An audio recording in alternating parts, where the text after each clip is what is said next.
Herkese selam, kanalımıza hoş geldiniz sevgili dostlar.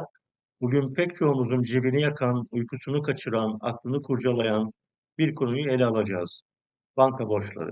Özellikle son dönemde ekonomik şartların getirdiği zorluklar yüzünden kredi ve kredi kartı borçlarını ödemekte güçlük çekenlerin sayısı maalesef arttı. İşte tam da bu yüzden size hem borç yükünüzü hafifletecek hem de yasal bir düzenlemeden bahsedeceğim. Bankalar bu işi yokuşa sürerse ne yapmanız gerektiğini de tane tane açık bir şekilde anlatacağım. Hatta borcunuz icraya bile düştüyse ne gibi bir şansınız olduğunu konuşacağız. Ve en güzelini biliyor musunuz? Tüm bu yasal süreçlerde kullanabileceğiniz nokta nokta kısımlarını doldurarak hemen işleme koyabileceğiniz hazır dilekçe formatlarını da sizler için hazırlayacağım. Ancak bunu önümüzdeki hafta yapacağım. Çünkü bu videonun izlenmesi gerekiyor arkadaşlar. Bu önemli gelişmelerden ve dilekçelerden haberdar olmak için takipte kalmayı, kanalımıza abone olmayı unutmayın. Şimdi gelelim bu hayati bilgileri birlikte değerlendirelim arkadaşlar. Biliyorsunuz borçlar birikmeye başladığında insana adeta bir dağ gibi geliyor. Hele ki asgari ödemeler bile karşılayamaz hale geldiyseniz. O stresin ne kadar ağır olduğunu çok iyi biliyorum çünkü ben de bir borçluyum. İşte tam da bu noktada Bankacılık Düzenleme ve Denetleme Kurumu yani BDDK çok önemli ve borçları koruyan bir karara imza attı. BDDK'nın aldığı bu karara göre ihtiyaç kredisi ve kredi kartı borçlarını ödemekte güçlük çeken vatandaşlara borçlarını 48 aya kadar vadelendirerek yeniden yapılandırma fırsatı tanıdı. Bu ne demek? Diyelim ki 12 aylık bir kredi çektiniz ve son taksitlerini öderken zorlanıyorsunuz. Ya da kredi kartı borcunuz şişti, faizler altında eziliyorsunuz. İşte bu düzenleme sayesinde borcunuzun tamamını bankayla anlaşarak aylık ödeme yükünüzü hafifletecek şekilde 48 aya kadar yayabilirsiniz. Bu ödeme planınızı baştan aşağı değiştiriyor ve bütçenizi de rahatlatıyor. Peki arkadaşlar, kimler bu fırsattan yararlanabilir? Sadece asgari ödemeyi yapmayanlar değil, dönem borcunun tamamını veya bir kısmını ödemekte zorlanan herkese bu imkan faydalandırılabiliyor. Üstelik daha önce borcunu yapılandırmış olsanız bile bu yeni düzenleme kapsamında tekrar yapılandırma yapma hakkınız bulunuyor. Yani bu fırsat kapısı herkese açık. Bu fırsatın bir diğer güzel yanı da kredi kartı borçlarının yapılandırılmasında uygulanacak azami faiz oranında Türkiye Cumhuriyeti Merkez Bankası tarafından belirlenmiş olması, yani banka kafasına göre bir faiz oranı dayatamıyor. Bu sizin için ek bir güvence. BDDK bu yapılandırma için 3 aylık bir süre tanıdı. Acele etmeyin ama vakitte kaybetmeden borcunuzun bulunduğu bankayla iletişime geçin. Çünkü önceki çekmiş olduğunuz kredi faiz oranları yüksekti. Ben de çektim mesela. 6,79'dan yapılandırdılar daha önceki borcum. Ancak bu BDDK'nın getirdiği faiz oranıyla, azami faiz oranıyla 3,11 ve 3,43 civarına falan düşüyor. Yani bu çok önemli bir nokta arkadaşlar. Bu fırsatı kaçırmamak lazım. Peki arkadaşlar, bu tavsiye niteliğinde olan yapılandırma imkanını bankaya gittiniz çünkü benim başıma da geldi. İşte türlü sebeplerle sizleri oyaladı. Yapılandırma yapmıyoruz ya da işte bugün arayacağız, yarın arayacağız derlerse ne olur? Mesela ben bir emekliyim. Emekli maaşım kredi çektiğim bankaya yatıyor.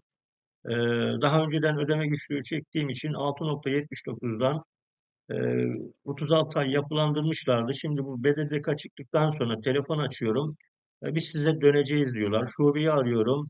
Genel merkezi arayın diyorlar. Genel merkezi arıyorum. Sıraya aldık size döneceğiz diyorlar. Çünkü neden? Zaten benim emekli maaşım o bankaya yaptığı için ve kredi borcumun tamamını da kurtardığı için 6,79'dan da yapılandırdıkları için bir türlü bana geri dönüş yapmıyorlar. Ama unuttukları bir şey var. Ben bir avukatım, uzman bir avukatım, 30 yıllık bir avukatım hem de icra konusunda profesyonel bir avukatım. O yüzden benimle başıma gelen şeyi nasıl aşabileceğimizi eğer sizin de başınıza geldiyse onu anlatacağım. Yani gidiyorsunuz, yapılandırma yapmak istiyorsunuz, telefon açıyorsunuz ama bir türlü size dönmüyorlar. Çünkü neden? Daha önceden 4,5, 5,6, 6,7, 7 ya da 7 nokta bilmem küsurla yapılandırmışlardı. Ama BDDK'nın getirdiği bu yapılandırma fırsatıyla 3,11 ila 3,43 arasında değişiyor. Dolayısıyla borcunuzun faizi yarı yarıya düşüyor arkadaşlar. Şimdi gelelim asıl kritik meseleye. Yani bankalar bu işi yokuşa sürüyorsa neler yapabiliriz? Birçok banka bu tür düzenlemeler karşısında işi yokuşa sürmek isteyebilir. Bize bu bir tavsiye kararıdır. Sizi bağlamaz, bizi bağlamaz gibi şeyler söyleyebilirler. Burada çok net olmamız lazım. Bu kesinlikle ama kesinlikle tavsiye niteliğinde bir karar değil arkadaşlar. BDDK kanunların kendisine verdiği yetkiyle bu kararı almıştır ve bu karar bütün bankalar için bağlayıcıdır. Öncelikle bunun altını çizelim. Yani şartları sağlayan bir borçlu olarak borç başvurduğunuzda banka bu talebinizi reddedemez, yerine getirmek zorundadır. Peki banka tüm bu yasalara rağmen talebinizi reddeder veya sizi oyalamaya çalışırsa ne yapmalısınız? İşte o zaman hakkınızı aramak için sırasıyla izlemeniz gereken size 4 adımlık bir yol haritası çizdim. Arkadaşlar birincisi kanıtlı başvuru yapın. Bankaya sözlü başvurmak yerine mutlaka yazılı bir başvuru yapın. Bir dilekçe hazırlayıp banka şubesine teslim edin veya o posta, e-posta ya da iadeli taahhütlü mektupla gönderin. Bu olası bir itiraz durumunda elinizde yazılı bir kanıt olmasını sağlar. Arkadaşlar ben bu dilekçeleri hazırlayacağım ancak bu videonun dediğim gibi çok izlenmesi lazım. O yüzden like atın, abone olun, yorum yapın ki algoritmayı aşalım. Ben bu dilekçeleri hazırlayacağım. Profesyonel bir şekilde işte nokta nokta kısımlarını doldurarak herkesin kullanabileceği bir hale getireceğim ve bunu Google Blogger sayfamda ücretsiz bir şekilde yayınlayacağım. Ama önümüzdeki hafta yapacağım arkadaşlar bunu. İkinci yol arkadaşlar doğrudan BDDK'ya şikayet edin. Eğer bankanızın yazılı olarak talebinizi reddettiğini görürseniz hiç vakit kaybetmeden BDDK'nın kendisine şikayette bulunun. BDDK'nın hem bir şikayet hattı hem de onun ile bir şikayet platformu vardır. Buna ilişkin de bir video çekeceğim. Yani internet üzerinden bilgisayarınızdan bunu yapabilirsiniz. Bunu da ilerleyen günlerde yapacağım. Çünkü daha 3 aylık bir zamanımız var. Bu bankaların bu tür düzenlemelere uyup uymadığını denetleyen kurumun bizzat kendisidir ve bankalara gerekli yaptırımlar uygular. Hatta bankalar bu konuda ceza bile alabilirler arkadaşlar. Üçüncü yol arkadaşlar tüketici hakem heyetine başvurun. BDDK şikayetinden de sonuç alamazsanız bir sonraki adımınız, durağınız tüketici hakem heyeti olmalı. Burası mahkemelere göre daha hızlı ve masrafsız çalışan bir kuruluştur. Hemen hemen her ilde ve ilçede tüketici hakem heyeti bulunmaktadır. Elinizdeki tüm kanıtları sunarak başvurunuzu yapın. Dördüncüsü ise mahkeme yöntemi. İlk 3 başvurudan sonuç alamazsanız arkadaşlar tüm bu yollar tıkandığında son çare olarak tüketici mahkemesine başvurabilirsiniz. Bu süreç daha uzun ve masraflı olabilir ancak elinizdeki güçlü kanıtlarla lehinize sonuçlanmasını sağlayabilirsiniz. Bu çok olası bir durumdur arkadaşlar. Peki arkadaşlar, icra takibindeki borçlar için yani icraya düşmüş banka borçları için yapılandırmada mümkün mü? Şimdi gelelim en can alıcı soruya. Ya borcunuz çoktan icra takibine düştüyse bu düzenleme sizi de kapsıyor mu? BDDK'nın kararı doğrudan icra takibini durdurmak veya icradaki borçları otomatik olarak yapılandırmak gibi bir yetki vermiyor. Ancak bu sizin için kapının tamamen kapandığı anlamına da gelmiyor.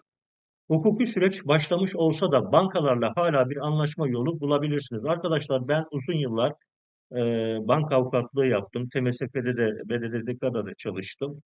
E, Yani icra yolu bankalar için aslında sağlıklı bir yol değil. Kendileri de istemezler. Çünkü zaten acize düşmüş bir insanın icra yoluyla malını, mülkünü hazrederek para almak mümkün değil. Hele hele bugünlerde hiç mümkün değil. Çünkü ev eşyası hazredilemiyor arkadaşlar. Yani lüzumlu, pek lüzumlu ev eşyalarını hazretmek mümkün değil. Artık eve hazze gidebilmek için de sulh hukuk mahkemesinden karar alınması gerekiyor. Eskiden direkt hazze gidebiliyorlardı takip kesinleştikten sonra. Fakat artık direkt mahkemeden aldıkları bir kararla bir eve, bir konuta hazze gidebilirler.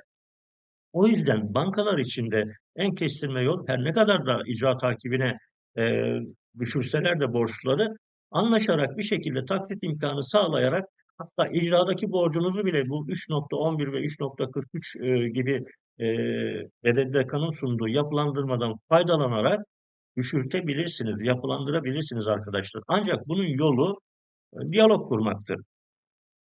Konumuza dönecek olursak arkadaşlar, BDDK'nın kararı doğrudan icra takibini durdurmak veya icradaki borçları otomatik olarak yapılandırmak gibi yetki vermiyor demiştik. Ancak bu kapının kapandığı anlamına da gelmiyor. Hukuki süreç başlamış olsa da bankalarla hala bir anlaşma yolu bulabilirsiniz. İcra takibine düşmüş bir borç için bankayla anlaşma sürecini biraz daha farklı işler. Bir, bankanın hukuk birimiyle direkt iletişime geçmek. Zaten onlar sizi sık sık arıyorlardır başınıza geldiyse gelin yapılandıralım diye. Borcunuz icraya düştüyse banka artık borcu kendi hukuk birimine veya anlaştığı bir avukatlık bürosuna devretmiştir. Özel bankalarda genellikle bir anlaşmalı hukuk bürosu oluyor arkadaşlar ama kamu kurumu niteliğinde olan bankalar genellikle kendi hukuk bünyelerinde bu işi çözerler. E, Yani atıyorum Ziraat Bankası, Yapı Kredi Bankası, Emlak Bankası gibi, Yapı Kredi diyorum pardon, Ziraat Bankası, Vakıfbank ve Emlak Bankası gibi bankalar arkadaşlar, Halk Bankası gibi bankalar kendi hukuk birimleri vasıtasıyla takip ederler ve onlar da sizi ararlar. Onlarla diyalog kurarak uzlaşma imkanı sağlayarak hatta borcu da düşürerek faiz oranını düşürerek tabii ki anlaşma imkanınız var. Ancak bu diyalog yoluyla oluyor. İkinci yol yapılandırma teklifinizi sunun. Bu görüşmede elinizde en güçlü argüman BDDK'nın belirlediği 48 aylık vade imkanıdır. Deyin ki arkadaşlar BDDK böyle bir düzenleme sağladı. Tamam icra takiplerini kapsamıyor ama ben bundan faydalanmak istiyorum deyin. Arkadaşlar %99 size olumlu döneceklerdir. Bunun altını çizelim. Üçüncüsü sulh yoluyla anlaşma. Bankalarda icra süreçlerinin uzun ve maliyetli olduğunu farkındalar arkadaşlar. Bu yüzden borcu tahsil etmek için borçlu ile sulh yoluyla anlaşmaya daha sıcak bakabilirler ve mutlaka da bakıyorlar. Unutmayın ki icraya düşen bir borç için yapacağınız yapılandırma anlaşması hem banka hem de sizin için hukuki bağlayıcılığı olacak yazılı bir protokole dönüştürülmelidir. Aksi halde sözlü anlaşmalar geçerli sayılmaz ve icra takibi devam eder. Ancak şurada çok önemli bir noktayı belirtmek istiyorum arkadaşlar. İcra dairesine giderek daha taahhütte bulunmayın. Çünkü bunun hapis cezası var. Normal bir sözleşme yapın. Yani icra dairesinde yapacağınız taahhüdü yerine getirmezseniz hapis cezası var. Sizi belki kandırmak isteyebilirler. Avukatlar gelir, hadi adresinize hadi işte şurayı imzala derler. İcra vasıtasıyla, icra dairesiyle gelirlerse ya da icra dairesine giderek gelin orada sözleşme yapalım derlerse bunu kesinlikle yapmayın. Bu bir icra taahhüdüdür. Dediğimiz yapılandırmadan farklı bir şeydir. Yani yapılandırmanın dışında böyle bir süreç de vardır. Fakat burada taahhüdün birini aksatırsanız arkadaşlar 3 aya kadar hapis cezası var. Bunun için de ayrı bir video çekeceğim. Bunun altını önemli çiziyorum. İcra dairesine gidip yapılandırma yapmayacaksınız ya da icra dairesi avukatı alıp haciz yapar gibi size gelirse mekanınıza, evinize, iş yerinize orada da yapılandırma yapmayın. Çünkü ikisi de icra taahhüdünü yerine getirmemekten dolayı hapis cezası alabilirsiniz. Buna dikkat edin özellikle. Yani sonuç olarak arkadaşlar, sevgili dostlar, borçlar altında ezilmek kader değildir. Hepimiz de borçluyuz. Ben de söylüyorum, avukat olmama rağmen ben de borçluyum arkadaşlar. Çünkü emekli maaşı yetmiyor, yetmediği için gidiyoruz, ister istemez kredi çekiyoruz. Ondan sonra işler güçler bozulunca bunu da ödeyemeyebiliyoruz.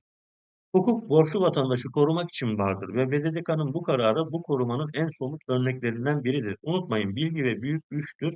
Hakkınızı bilin, takipçisi olun ve asla pes etmeyin. Dediğim gibi bu dilekçe örneklerini önümüzdeki günlerde önce bir hazırlayacağım. Herkesin kullanabileceği bir kalıba dönüştüreceğim ve bunu Google blog sayfamda ücretsiz bir şekilde yayınlayacağım. Arkadaşlar emekli olmuş bir avukatım artık yani tamamen işi bırakmasam da kafama göre iş alıyorum. Kendimi yormayacak, yıpratmayacak derecede işler alıyorum. Daha çok buradan vatandaşlarımıza bugüne kadar edindiğim tecrübelerle destek olmaya çalışıyorum. Genellikle herkesin kendi başına bir avukat tutmadan kendi başına halledebileceği dilekçelerle, ücretsiz dilekçelerle Google Blogger web sayfamda yayınlayarak sizleri bilgilendiriyorum. Ama unutmayın, mutlaka bir avukatla takip ederseniz işlerinizi bulunduğunuz bölgelerdeki avukatlara da gidebilirsiniz. Ama herkesin de avukat tutacak parası olmadığı için gücü yetmeyen arkadaşlarımız için ben örnek dilekçeler hazırlayacağım. Bu arada kanalımıza da destek olmak isterseniz arkadaşlar hemen videonun altında katıl butonu vardır. Katıl butonuyla kanalımıza destek olabilirsiniz. Yani bir kahve parasıdır bu. Zaten dilekçelerim ücretsizdir. Öyle destek hani bir şey değil, zorunluluk değil. Ama gönlünüzden bir şeyler kopuyorsa kanalımızın daha çok kitlelere ulaşması için destek olabilirsiniz. Ayrıyeten süper teşekkürle destek olabilirsiniz. Bunun yanında abone olarak, efendim beğenerek, yorum yaparak destek olabilirsiniz. Kanalımızın daha da büyük, daha geniş kitlelere sesimizi duyurabilmemiz için. Çünkü YouTube algoritmasını aşabilmemiz için arkadaşlar, YouTube'un bizi önerebilmesi için bu videoyu e, beğenmeler algoritmayı etkiliyor, yorumlar algoritmayı etkiliyor. Ve sonuna kadar uzun süre izlerseniz videoyu, bu video çok izlenmiş deyip daha da geniş kitlelere, milyonlara önerebiliyor. Abonelik arkadaşlar kanalımızın, videomuzun daha da yüksek bir şekilde önerilmesini sağlıyor. Her neyse arkadaşlar bunları yapmak zorunda değilsiniz ama bana ve kanalıma destek olmak istiyorsanız çünkü destek olursanız bu sizin gibi bu konuda ihtiyaç duyan birçok insana önerilmesini sağlayacak. Çünkü YouTube algoritması bir robot, yapay zeka yani vay onun da ihtiyacı varmış, vay bunun da ihtiyacı varmış ve ben bu videoyu önereyim demiyor. Etkileşim fazla olursa öneriyor. Bu videoyu size yol göstermesi için hazırladım arkadaşlar. Eğer aklınıza takılan başka sorular olursa veya yaşadığınız bir deneyimi paylaşmak isterseniz ya da hangi hukuki konuda video çekmemi istiyorsanız yorum kısmına yazın mutlaka okuyorum ve elimden geldiğince de fırsat buldukça da cevaplandırıyorum. Şimdilik anlatacaklarım bu kadar arkadaşlar. Yeni videolarda görüşmek üzere. Hoşça kalın. Yeni videoları kaçırmamak için takip etmeyi unutmayın. Hoşça kalın.